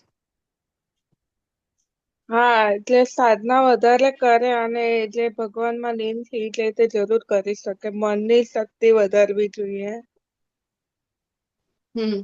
આવી રીતના યમ નિયમથી જે પ્રોસિજર બતાવી છે, એકલા રહો, પવિત્ર સ્થાન શોધો, આવી રીતના યોગ કરીને સમાધિની અવસ્થા પ્રાપ્ત કરવી, કરી શકાય.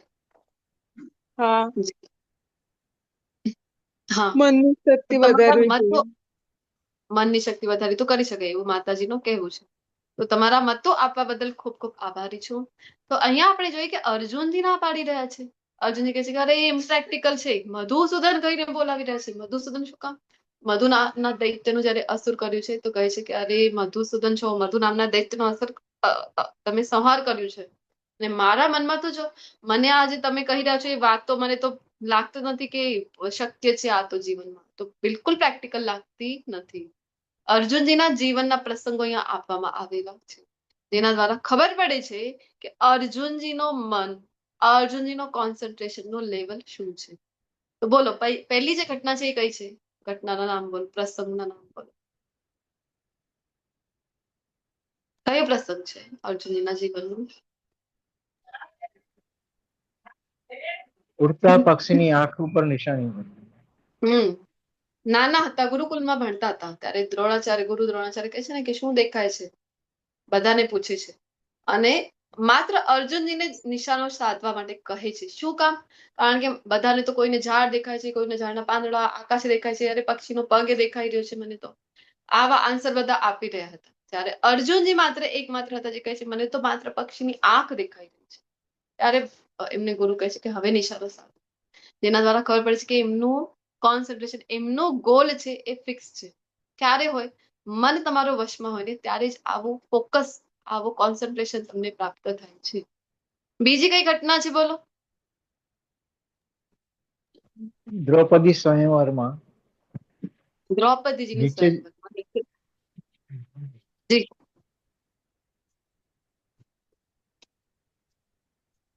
હા, કોઈ બોલી રહ્યા છે? બોલો. દ્રૌપદીને જ્યારે અ, દ્રૌપદીને સ્વયંવરમાં પામ્યા ત્યારે છે. અવાજ મને બ્રેક થયું.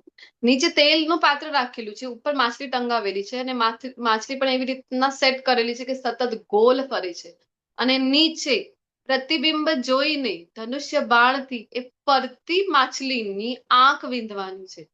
વિચાર કરો, આ જયારે ટાસ્ક કહેવાય ને, આ ટાસ્ક જયારે અર્જુનજી પૂર્ણ કરી શકે છે તો એમનું ફોકસ, એમનું મન કેટલું વશમાં છે એ આપણને અહીંયા ખબર પડે છે. પછી નીચે ઘટના આપેલી છે કે ગુરુકુલમાં ગુરુ દ્રોણાચાર્ય જયારે કીધું હતું કે દ્રુપદને બંદી બનાવીને લઈ આવો, એ ઘટના. હવે આ કઈ ઘટના છે અર્જુનજીના જીવનની? જયારે વનવાસમાં હતા, 12 વર્ષ સુધી હતા ને વનવાસમાં, એ સમયની ઘટના છે. બોલો કઈ ઘટના છે? પાંડવો.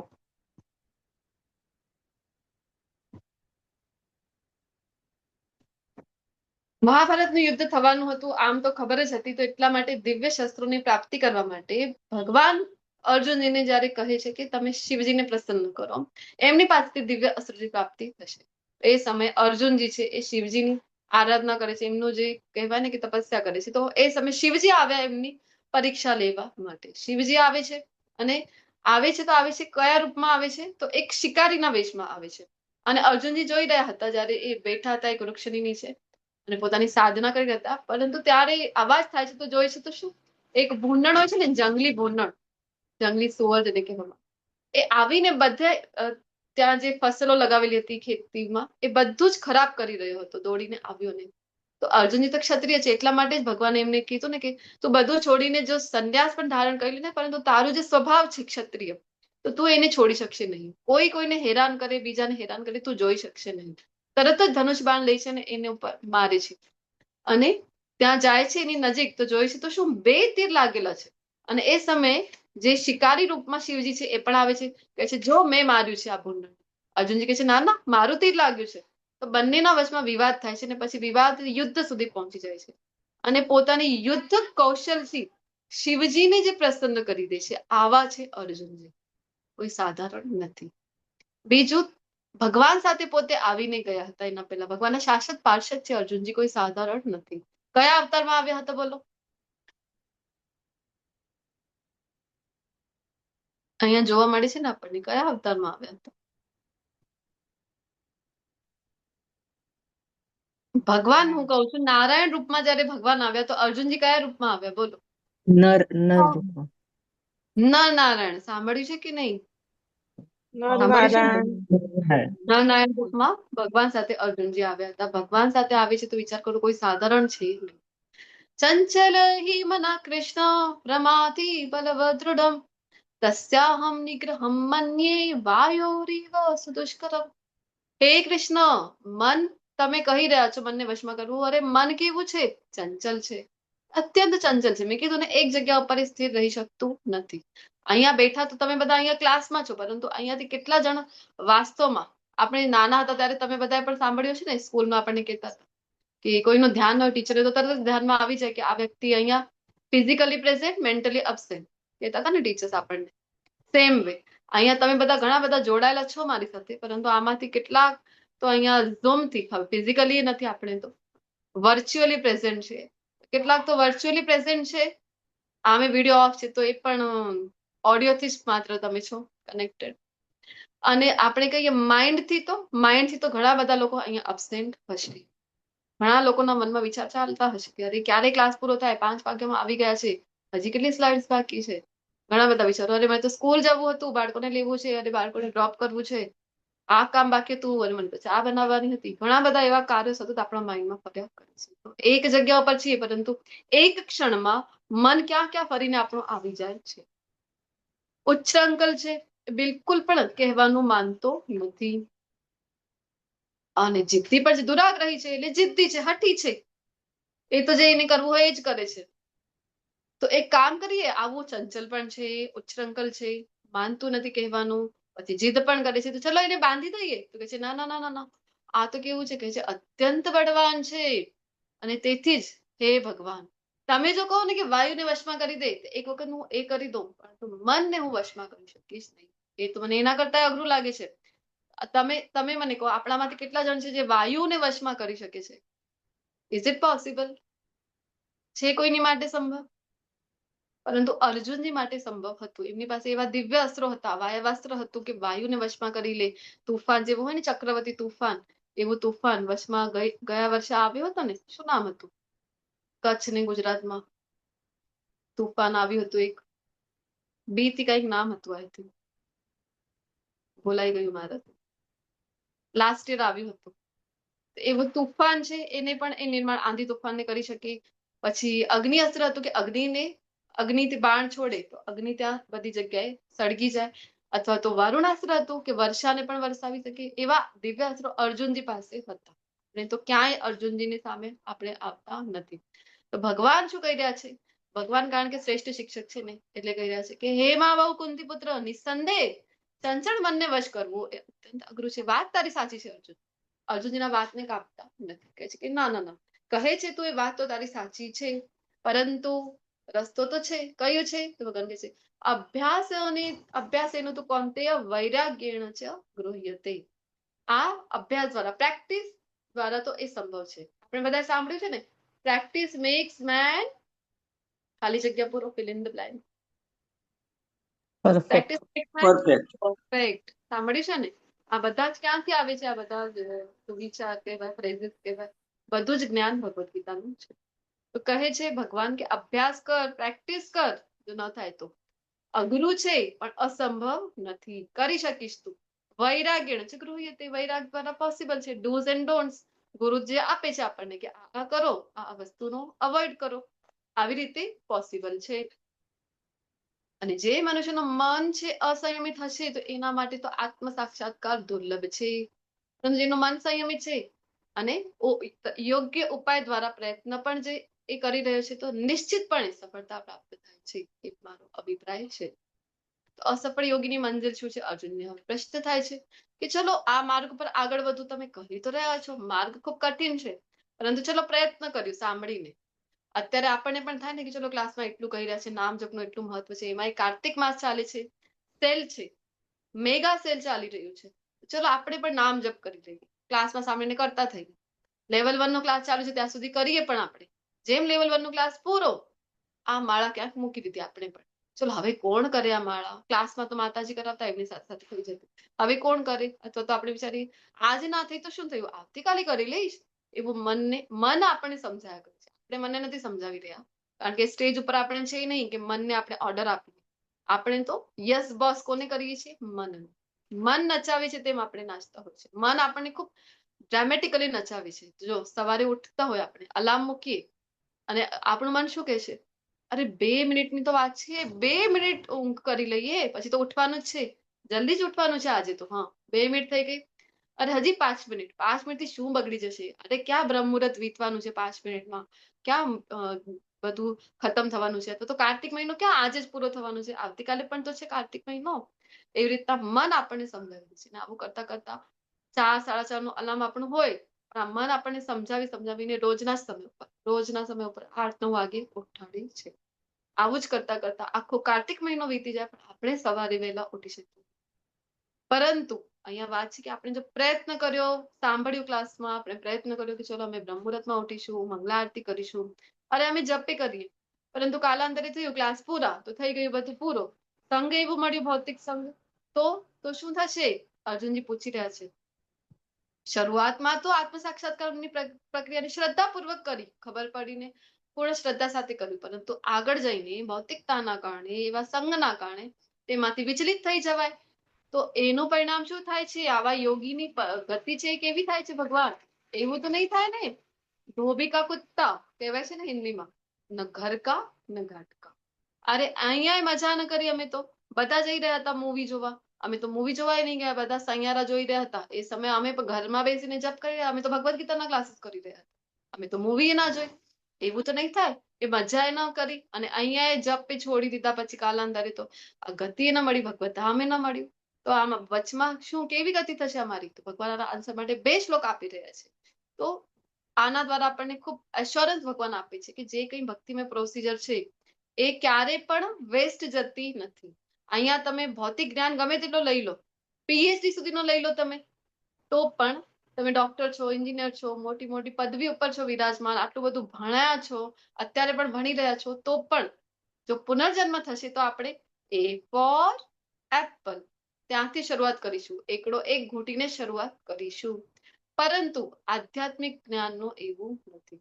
અહીંયા જે કંઈ જ્ઞાન ભગવદ્ ગીતાનું લઈ રહ્યા છે, અથવા તો જે જપ કરી રહ્યા છે, જે કંઈ આધ્યાત્મિક પ્રવૃત્તિઓ કરી રહ્યા છે, એ જ્યાં સ્ટોપ કરીશું આ જન્મમાં, નેક્સ્ટ જન્મમાં એનાથી આગળની પ્રક્રિયાથી સ્ટાર્ટ કરીશું. ધારો કે ભક્તિ તમારી 25% જ થઈ આ જન્મમાં, અને જો નેક્સ્ટ જન્મ લેવું પડ્યું કારણ કે પૂર્ણતા પ્રાપ્ત નહોતી થઈ, તો પણ એક તો માનવ શરીર મળીને, બીજું એ કે 26% હવે શરૂઆત થશે.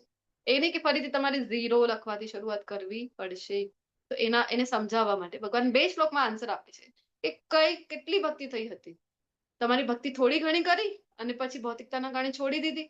ભગવાન કહે છે કે તને ઈચ્છા હતી ભોગો ભોગવવાની, તો ચલ એક કામ કર, તું અહીંયા નહીં ઉચ્ચ લોકોમાં જા, ત્યાં ભોગો ભોગવ. ભગવાન અહીંયા કહી રહ્યા છે 6.41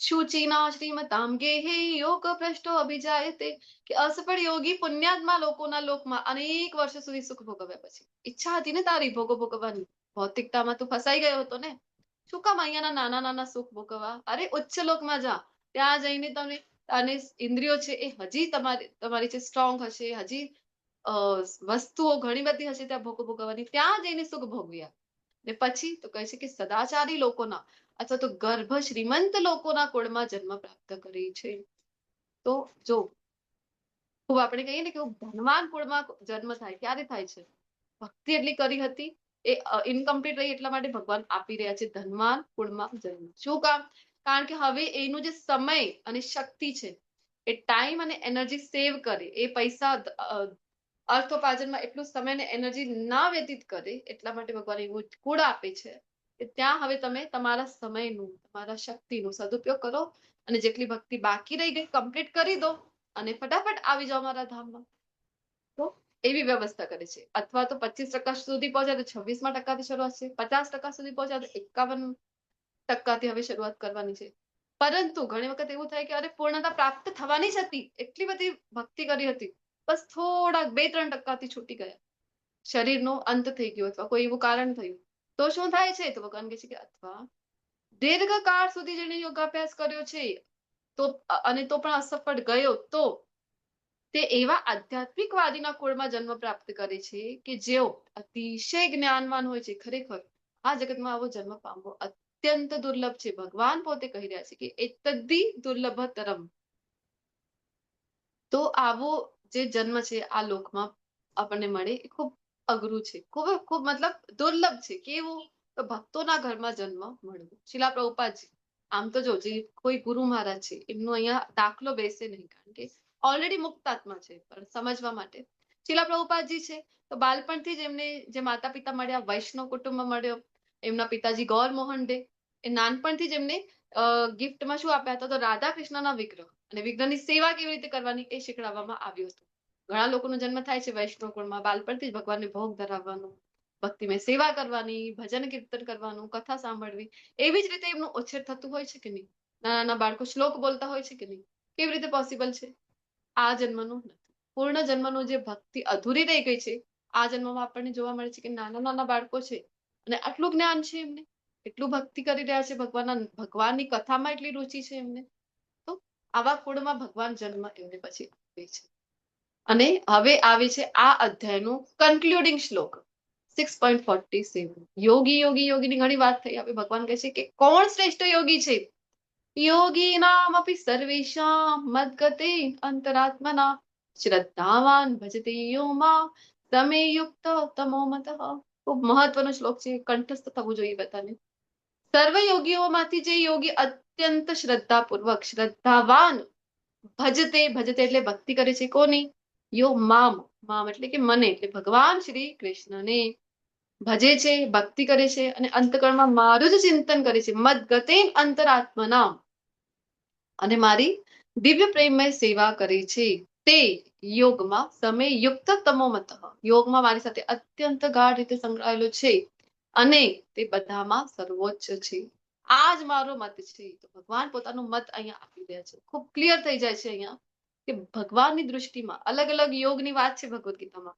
પરંતુ ભગવાનને કયા યોગી ગમે છે તો એ છે ભક્તિ યોગી આ શ્લોકમાં ખૂબ ક્લિયરલી ભગવાન મેન્શન કરી રહ્યા છે તો એટલા માટે શિલા પ્રભુપાદજીને તમે જો એમના દ્વારા આપેલી ભગવદ્ ગીતાને જોઈ લો તો જે અલ્ટિમેટ છે ને અલ્ટિમેટ ટીચિંગ છે ભગવદ્ ગીતાની કે ભક્તિમાં સેવા કરવી ભગવાનને ગમે છે આપણે ભગવાનની સેવા કરીએ ભક્તિ કરીએ તો એને જ પ્રભુપાદજી આપણને ડે 1 થી એટલે કે તમે પહેલું અધ્યાય પણ નહીં ભગવદ્ ગીતાનું તમે જો ભૂમિકા વાંચો છો પ્રસ્તાવના વાંચો છો ત્યાં જ પ્રભુપાદજી આપણને ભક્તિ યોગનું જ્ઞાન આપી દે છે તો આ છે એક ઓથેન્ટિક સંપ્રદાય સાથે જોડાવાનું જે આપણે કહીએ ને કે એક લાભ જે છે આ જ એનો અલ્ટિમેટ લાભ એવી રીતે આપણને મળે છે કે ડે 1 થી જ આપણને જે સાર છે એ આપી દેવામાં આવે છે આચાર્યો દ્વારા મહાન યોગી કોણ છે એ નારદજી છે આપણે ગઈકાલે પણ ચર્ચા કરી હતી સતત એ ભગવાનનું સ્મરણ કરતા હોય છે ભગવાનના નામનો જપ કરતા હોય છે એટલે 12 મહાજનમાંથી એક છે નારદજી તો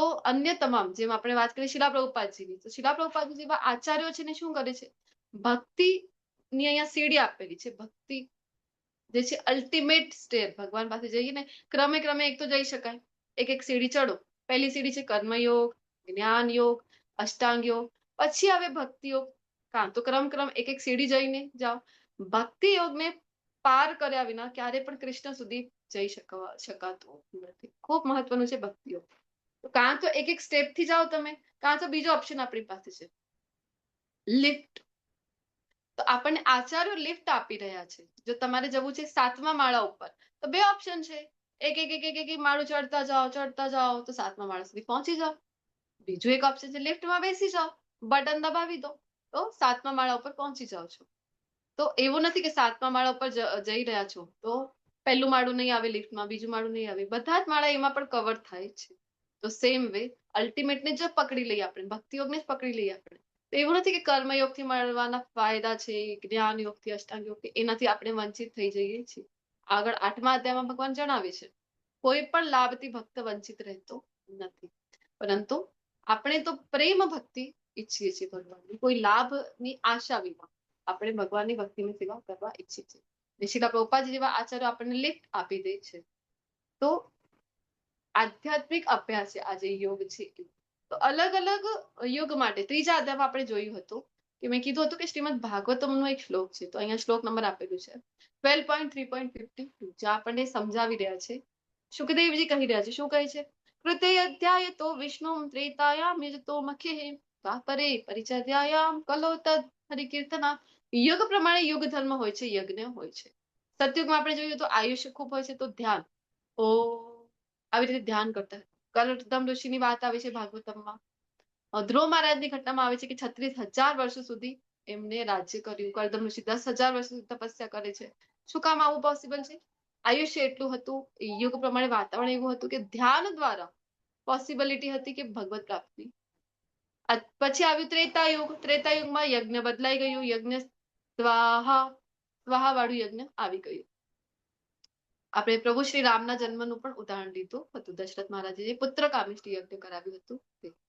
પછી આવ્યું દ્વાપર. દ્વાપરે પરિચર્યા એટલે અર્ચા વિગ્રહની સેવા કરવી. તો દ્વાપર યુગમાં આપણે જોયું કે મંદિરો જે હતા એ મોટા મોટા અને ઘરો નાના નાના. અને આપણે દ્વાપર યુગ તો છોડી દો, હવે થોડાક સમય પહેલા પણ જોઈએ તો બધા જ ગામમાં હોય છે ને મંદિર હોય છે, ત્યાં જઈને બધા રોજ સાંજના બેસીને ભગવત ચર્ચા કરતા હોય, રામાયણનો પાઠ કરતા હોય, ભગવદ્ ગીતાનો, ભાગવતમનો શ્રવણ પઠન કરતા હોય, કીર્તન કરતા હોય છે.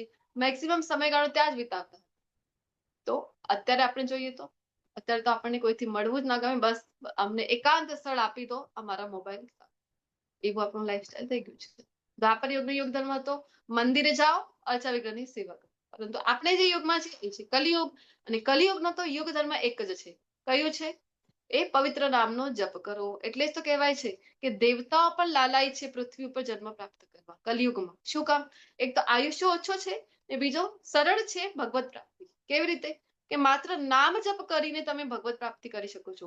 ગઈકાલે ગોલોક ચાર્ટ ભણ્યા, આપણે જોયું કે વ્હાઈટ કલરની રસ્સી હતી, એને પકડીને આપણે ભગવત ધામ સુધી પહોંચી જવાય છે.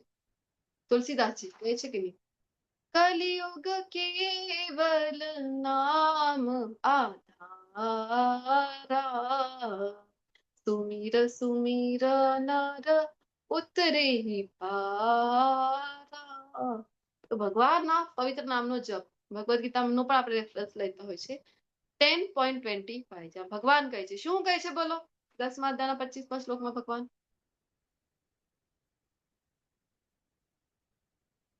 યજ્ઞાનામ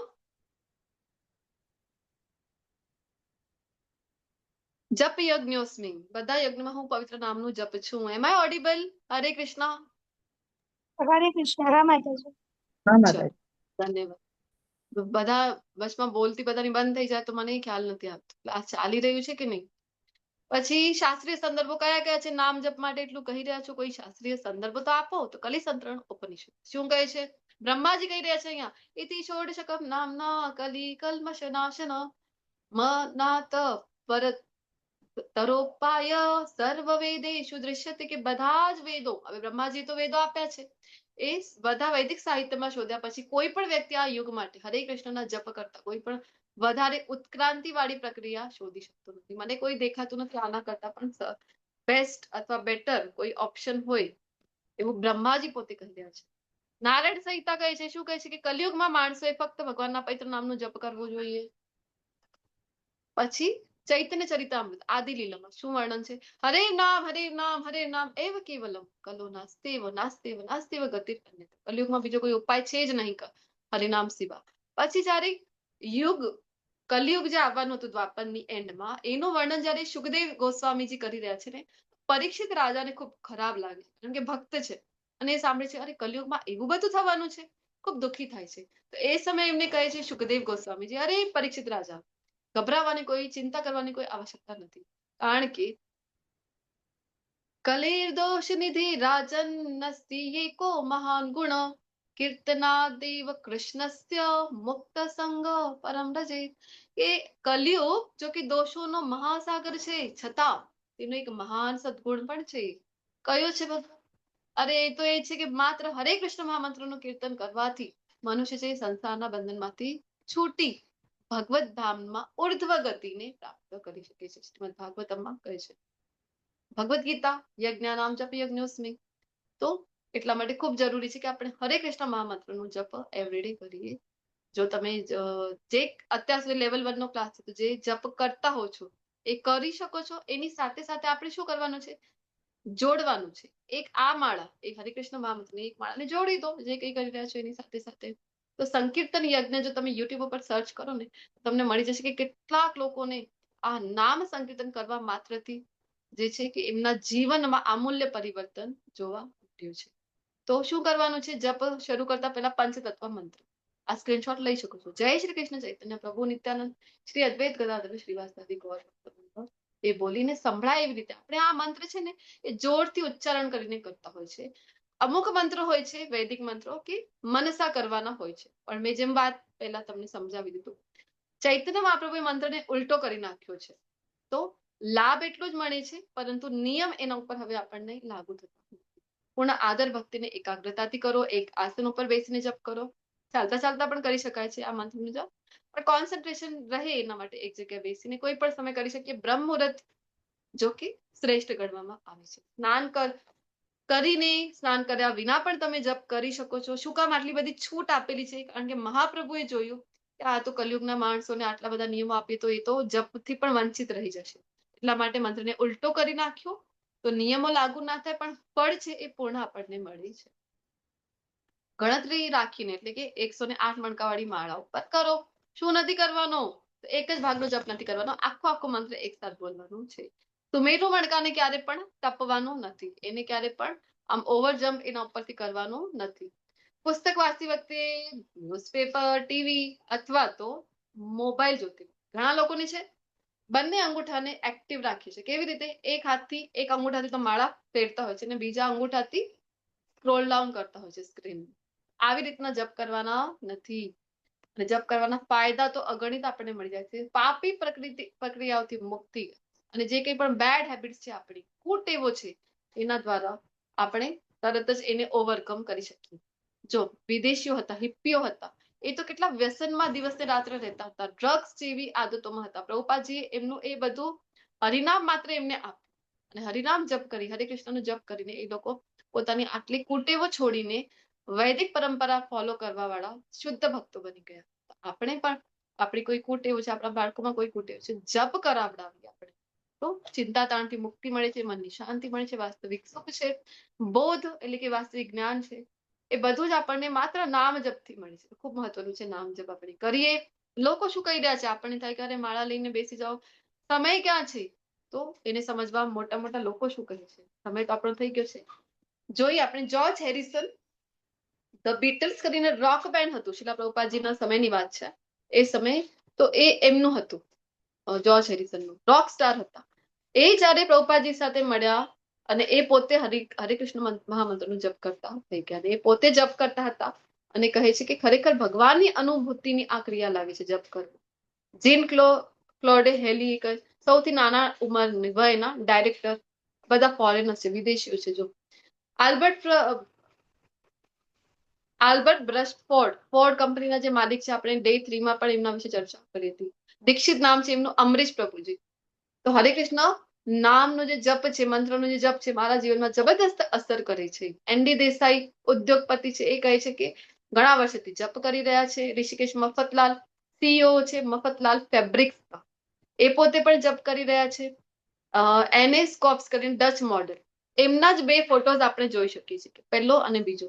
ટ્રાન્સફોર્મેશન એવું આવી જાય છે જપ કરવા માત્રથી. વિકી ઓવર્ટન એ પણ યુરોપના ફેમસ મોડલ છે, એમના પણ લાઈફના ટ્રાન્સફોર્મેશન જોઈ શકીએ છીએ આપણે. પછી બ્રુસ ક્લિનબર્ગ નૌસેના અધિકારી છે.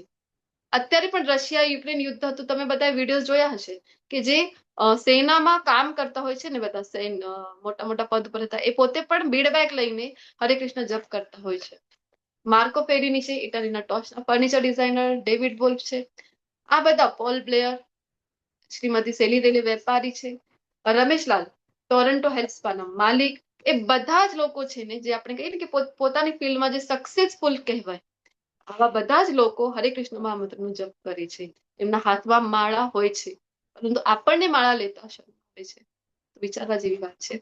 આપણને બધાને ખુશ રહેવું છે ને, ખુશ રહેવું ખૂબ ગમે છે, આનંદિત રહેવું ખૂબ ગમે છે.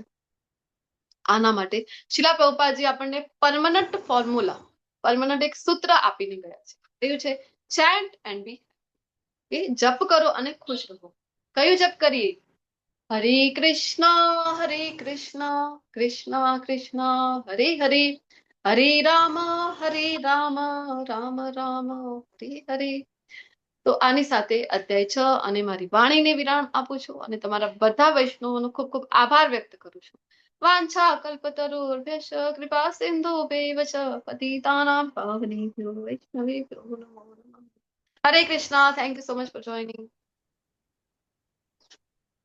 હરે કૃષ્ણ માતાજી. હરે કૃષ્ણ. હરે કૃષ્ણ પ્રભુજી. રેકોર્ડિંગ